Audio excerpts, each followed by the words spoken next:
Good morning, everybody. Let's go see outside.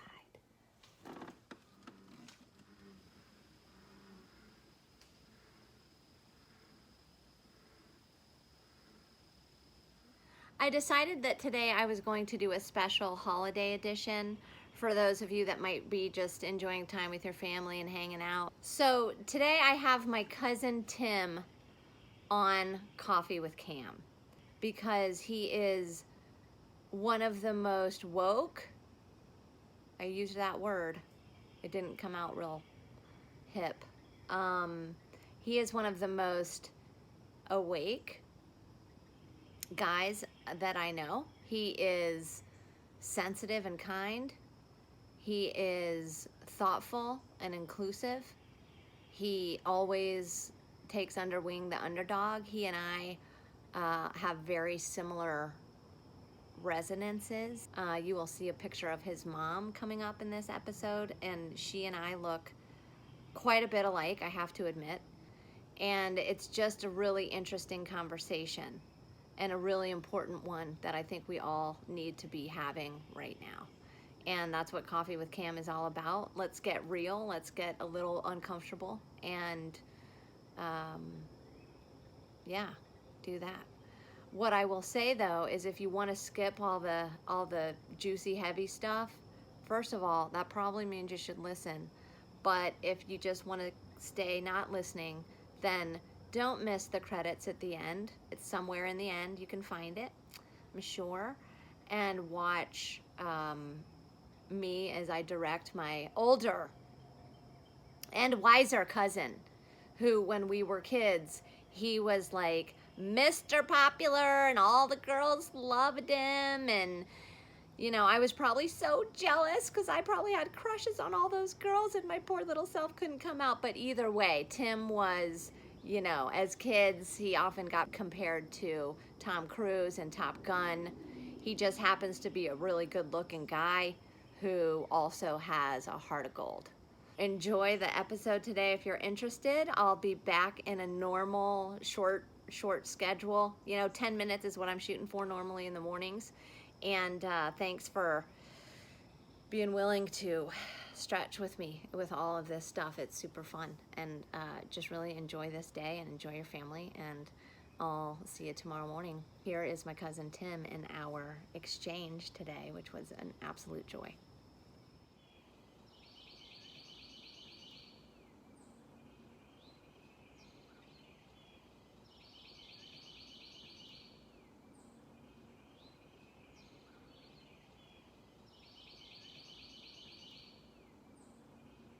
Rolling. We're going to jump right into it today, folks. Let's talk.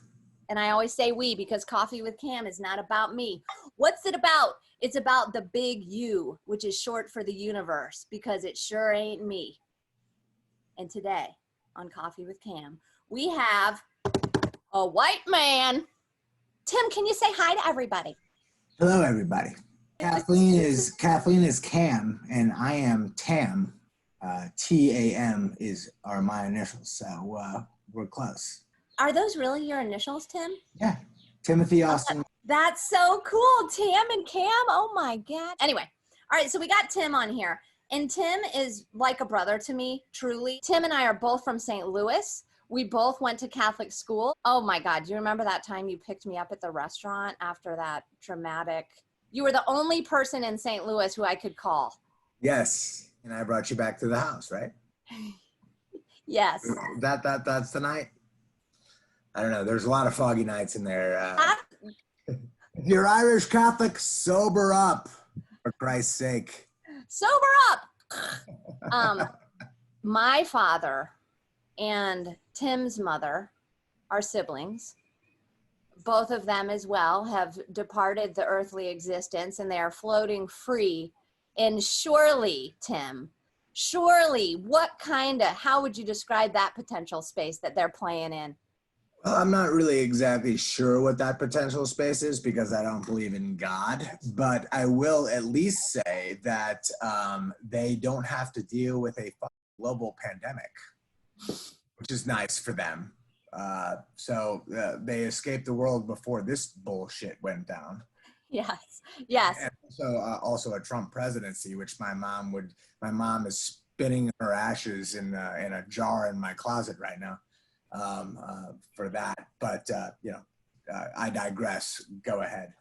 Okay, so speaking about the ashes, two things I'm thinking of here. Number one, I've got Jimmy's ashes in my kitchen, and on occasion, he'll have dinner with my kids and I.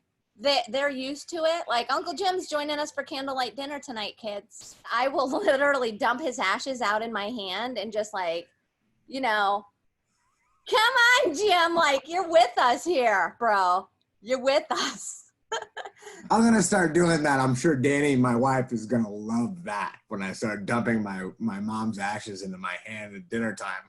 That's what I'm saying. I would encourage you to take her out of the closet and set her somewhere like in the sun or, just somewhere else. Not that it matters, but just in case.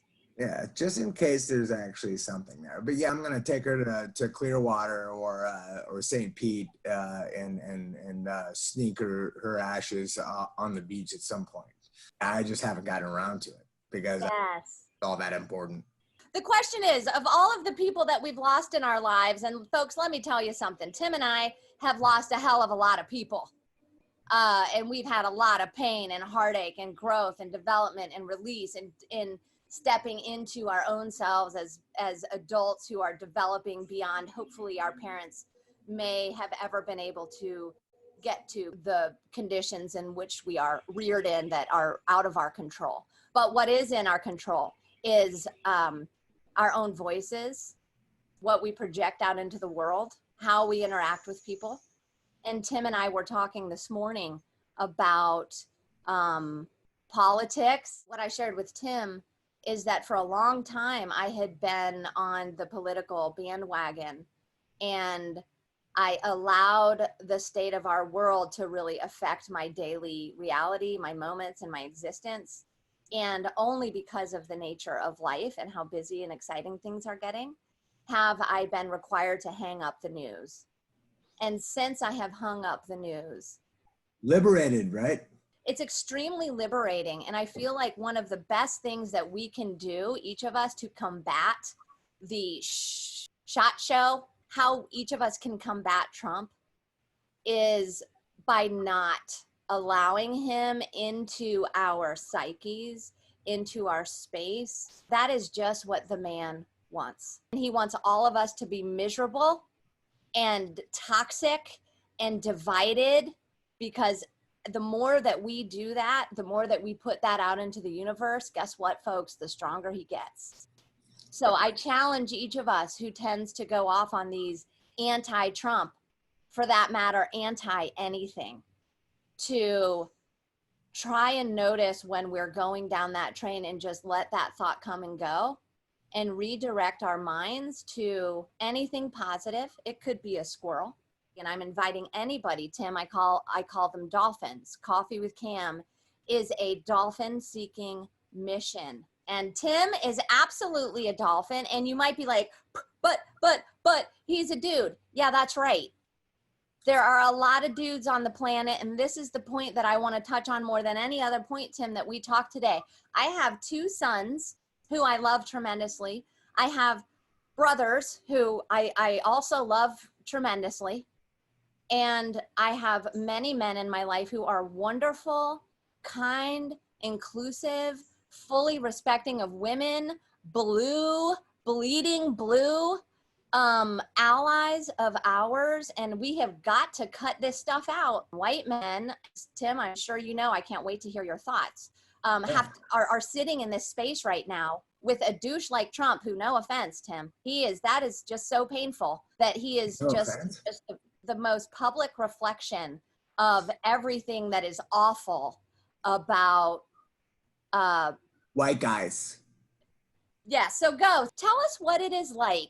I can't obviously speak for every white dude, but it is at times disturbing for me when we're all grouped together. I was raised by three women, my mom, my Aunt Nancy, and my grandma. And that's always been something that I think that has set me apart in a lot of ways from other men. Maybe a little bit more sensitive. You know, maybe I cry a little bit more at movies than some of the others. That is not a sign of weakness. That is a sign of strength, in my opinion. I think that being a white guy and having that privilege in the United States is sometimes embarrassing. You can look at the GOP meeting with the senators. The picture is it's filled with a bunch of white-haired old fucking white guys. Sorry for the language, but I mean that's just the fact of the matter.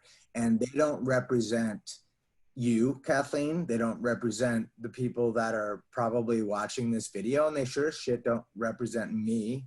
And that is an embarrassing thing for me as a white guy. You know, I pride myself on being empathetic.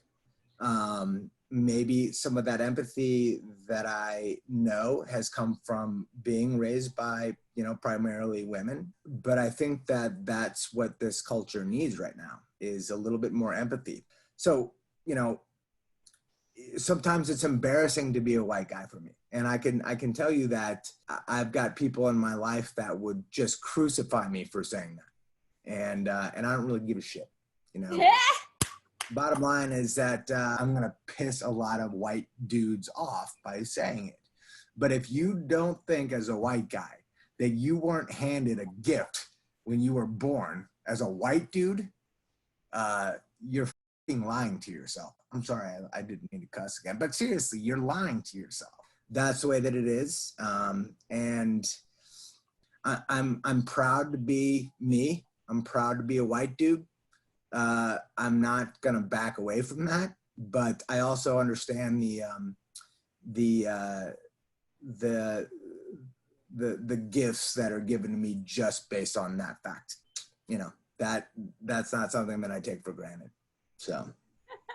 Yes, that's so great. Oh, and you know, anything else you might like to say for you? I do have a couple things. Oh, great. I can't wait. Go ahead. I don't even know where I'm going right now. Go ahead. Everybody should at least take an opportunity to at least look at a woman named Sarah Kendzior. Sarah Kendzior is from St. Louis. Her last name is spelled Kendzior. She wrote a book called View from the Flyover States. She's an expert on totalitarian dictatorships and authoritarianism, and she's got a really good perspective on what's going on right now. I think that everybody should take a look at that. Another extraordinarily strong woman that I watched her last night and I actually cried because she's so amazing, is Anna Fedorova. She's a pianist. If you look up Rachmaninoff Concerto No. 3 with Anna Fedorova, it's one of the hardest piano pieces in the world to play. And I watched it last night. It's about 27 minutes long. And it is one of the most amazing things you've ever seen. I can't imagine fingers moving that quickly. It's absolutely astounding and impressive. And if you read Sarah's book and you watch this woman play piano, you can't tell me that we can't have a female president of the United States. You just can't tell me that, because they're a little bit better than us in a lot of ways. So that's all I got to say about that. Damn you. I do this thing on the show. You see my eyes tearing up? Yeah.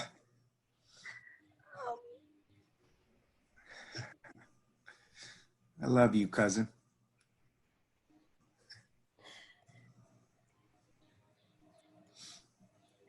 I do this thing on Coffee with Cam because I get emotional because I am one of us. Like, oh God, I just showed my emotions. What's going to happen to the world? Mhm. And but I just wasn't expecting you to wrap that with such a strong nod for a female president. I have to agree with you. I'm going to close this one with something Mom told me about heart, but not before. Tim, Not before what? we talked about your mom. Oh, yes. I want Tim to, before he shows it, Tim and I look more alike than any of my brothers probably, right? I mean, We all look most like your dad. That's really the reality of it. right. And then of course my mom, so my mom. yeah, right there, hold it. There you go, y'all. Do we look alike or what? Hold on, I'm gonna make the same face. Keep holding it steady, Tim. You probably need to smoke a joint. I probably need to smoke a J to get that to look exactly like that. Tim, we are so deeply connected. We always have been. A gift to have you in my life. You floored me. That almost never happens.